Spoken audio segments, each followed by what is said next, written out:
Alright, I'm going to practice this snowboarding in the grass. First I gotta learn to get up. Okay, handle doing that. Then my toe heel edge. Toes and heels, toes and heels. Balance. I'm sure it's harder in the snow. Just getting comfortable. I think they said not to look down.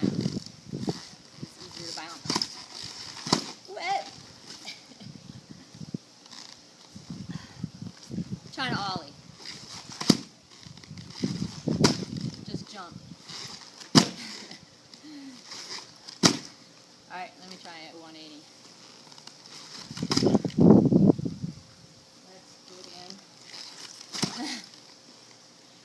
I don't know if I could do this for a whole day. But at least I